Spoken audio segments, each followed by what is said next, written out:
like the Zohar says, we have two nostrils. One nostril is the breath on a human level, but there's another nostril symbolically that's the breath on the divine level, where we're connected directly to the divine.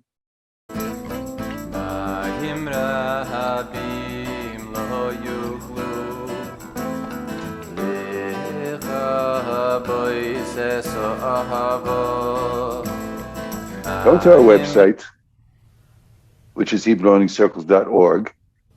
Go to Jewish Resources, scroll down to Parsha Videos, and you'll find the source sheet right there. Achrei Mot is the Parsha that describes the first observance of Yom Kippur in the Torah. It's the people of Israel are in the desert. They have just set up their Mishkan, their tabernacle, and here are the instructions for the observance of Yom Kippur. And the Izhbitzer here is going to comment on a very interesting verse. Again, V'chol adam lo ihyeh be'ohel moed beva'o lechaper b'kodesh ad tzeto v'chiper ba'ado uve'ad beito uve'ad kol kahal Yisrael. When this is the high priest, Aaron, goes into atone in the shrine, in the tabernacle, no human shall be in the tent of meeting until he comes out, when he has atoned for himself and his household and for the whole congregation of Israel. So specifically, the instruction here is that the high priest goes in alone into what's called the Holy of Holies, where the ark was with the tablets of the Ten Commandments. That was really in fact, that space inside the tabernacle would be visited only once a year by only the high priest for this specific ritual of atonement. And the commentators ask, what does it mean, no person or no human shall be in the Holy of Holies together with the high priest? And the Izhbitzer specifically will ask, what is the essential characteristic of being a human? He's going to get into that. And is there divinity inside a human that is beyond mental consciousness? We'll get into that a little bit. And then he asks, how does the observance of Yom Kippur, especially as it's described in the Torah, obviously in our days we do things a little differently because we no longer sacrifice animals, etc. But we follow the principles of the original observance of Yom Kippur. So how does Yom Kippur observance address the essence of humanity and of divinity? And let's jump right in. And here is the Izhbitzer in his own words. V'chol adam lo yeh b'ohel moed, and no human being shall be present in the Holy of Holies, in the tent of meeting. And he says, Ita b'Gemara, and also in Va'ikra Rabbah Parasha Chaf Aleph Yud Bet. So it's brought in the Gemara and also in the Midrash. Atu Kohen Gadol Lav Adamhu. So he brings a commentary from the Midrash that what the Torah is telling us, that the high priest is in fact not human. So let's get the question here. They ask, if it says no human being shall go into the into Holy of Holies, so does that mean that when the priest goes in there, does that mean that he's not human? Does he have some suprahuman qualities, or is he beyond being human? How come the priest, who you would think is human, how come he goes in if no human can go into the Holy of Holies? And the Gemara the Midrash says, the Torah is telling us that the priest is not human. V'hainyan b'zeh, כי שם אדם מורה לעומק יקרות האדם בבינה והשכל. It means that the word Adam, or the word human, is defined by the preciousness of a human's conscious mental state, or mental consciousness. Bevina uveheskel. It's literally understanding, and you could say intellect or consciousness, and what it means is what we call mental faculties or mental consciousness, thoughts, right? Thoughts, words, etc. So what he's referring to, and let me give a little background on this, is that there is a translation into Aramaic, which is also commentary. It's called the Targum. That when in Genesis chapter 2, it says that God has blown into the human being that God created out of clay. There's, this is part of the original biblical story of the creation of the human being. So God forms the human out of clay and then breathes into the human nostrils what's called in Hebrew nefesh chaya. And you can call that a living soul. But the Targum, when he translates into Aramaic, he does not say living soul, but he says speaking soul. And there, that is the first reference to the uniqueness of a human being as someone who can articulate through symbolic language, right? Through mental consciousness or mental expression. So this is what he's referring to. And he's saying, so the definition of the human being is one that its preciousness, its essential characteristic is the mental consciousness. But he continues, Uveyom HaKippurim, Haknisa Lefanai Ulefanim, Lasher Sham Hamakom Hamiyuchad.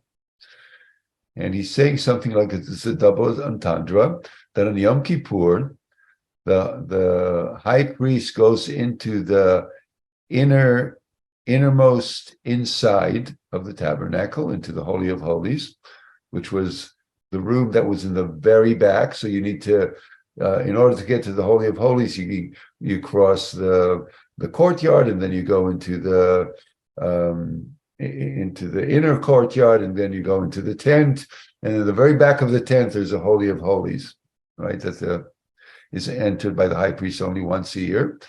You see here in Yom Kippur, he goes into the innermost sanctum, Lasher Shama Makom HaMiyuchad, to this very unique place. But it also means that on a metaphoric level, the high priest goes into his inner sanctum, which is a very unique place. And now let's understand, what is that unique place, according to the Izhbitzer?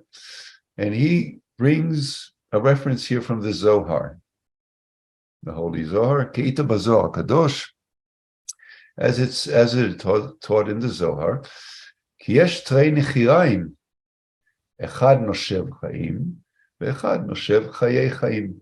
He says, according to the Zohar, the human being has two nostrils. Why?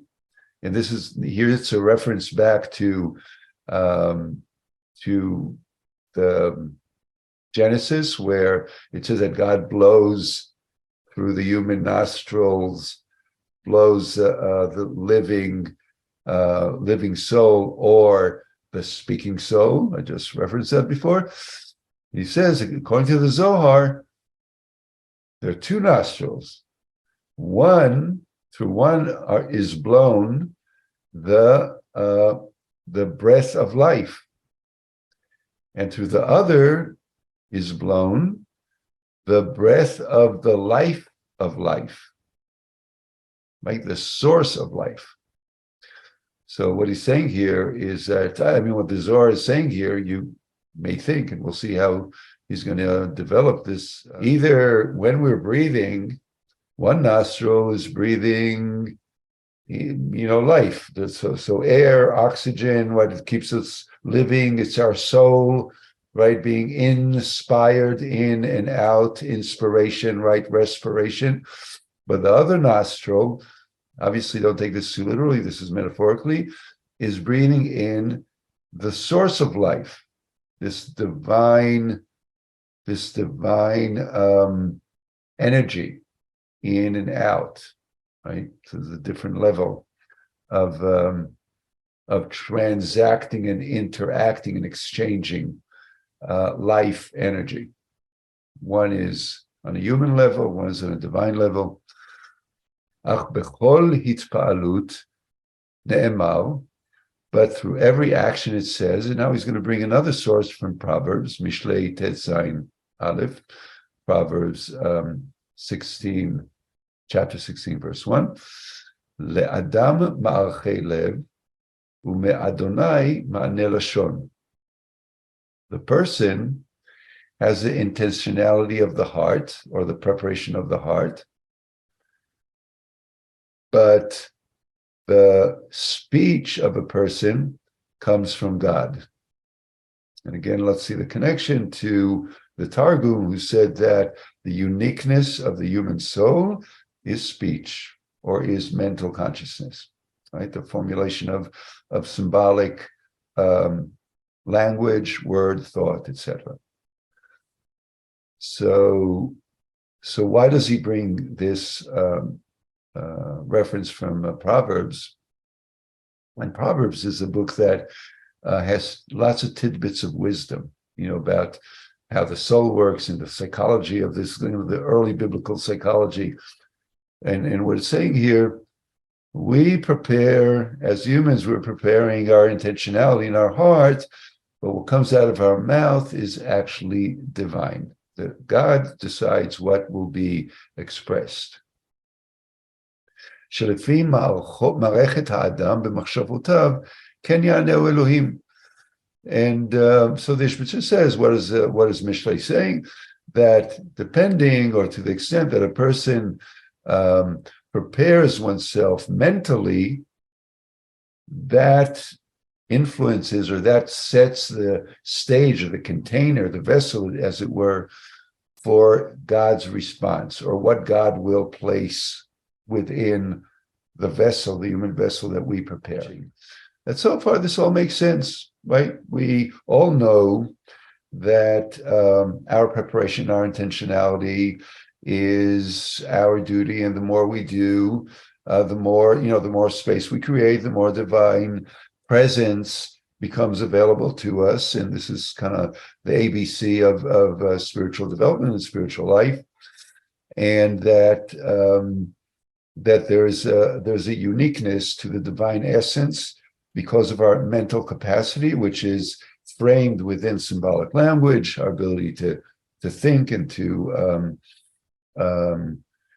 construct intellectually at a level that's beyond any other creature on earth. So this is one of the questions is, what's the human uniqueness? That's it.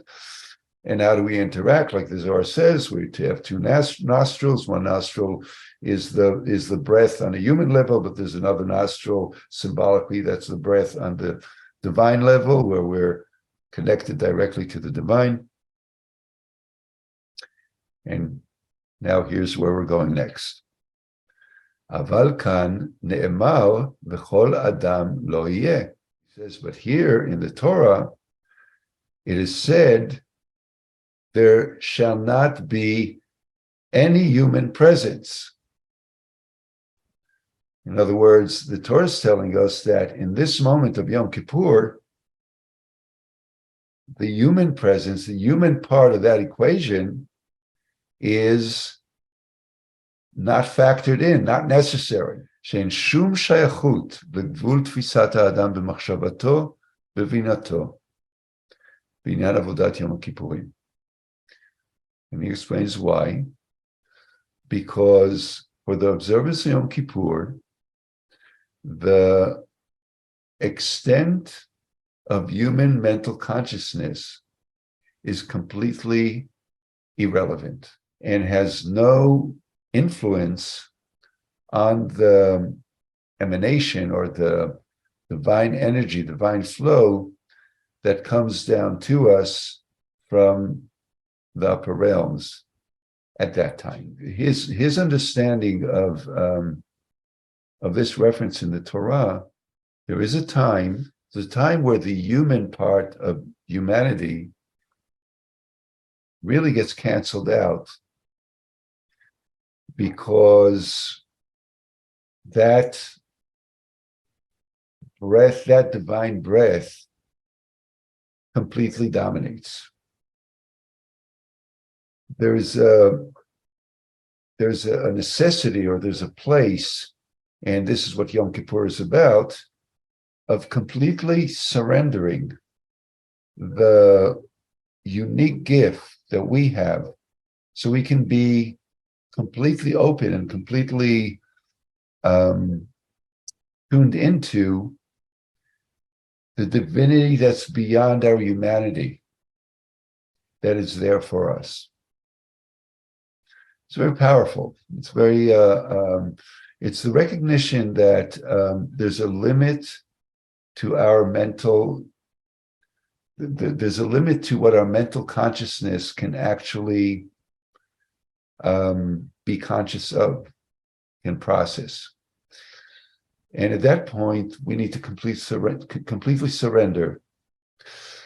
As such, when the high priest, who is a human being, goes into the Holy of Holies, the high priest goes into that place that is beyond his or ours mental, conscious capacity to process.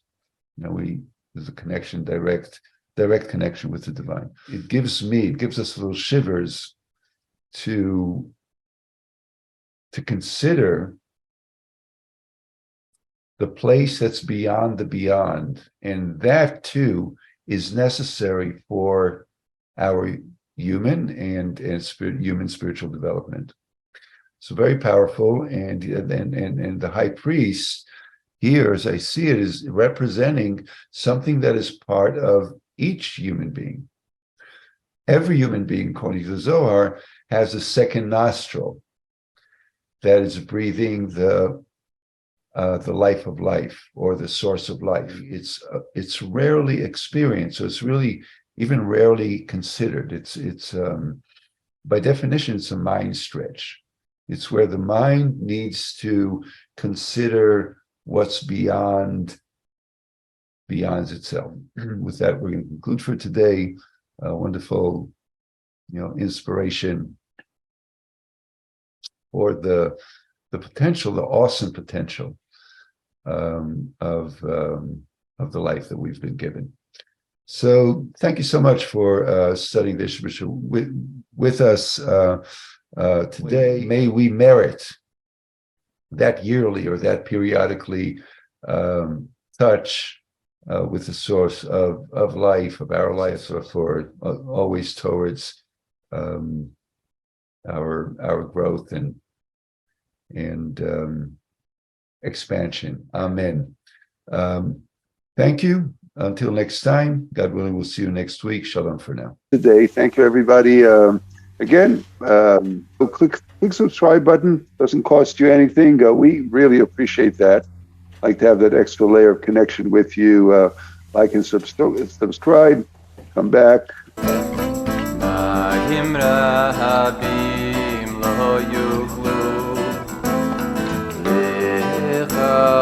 Boy says so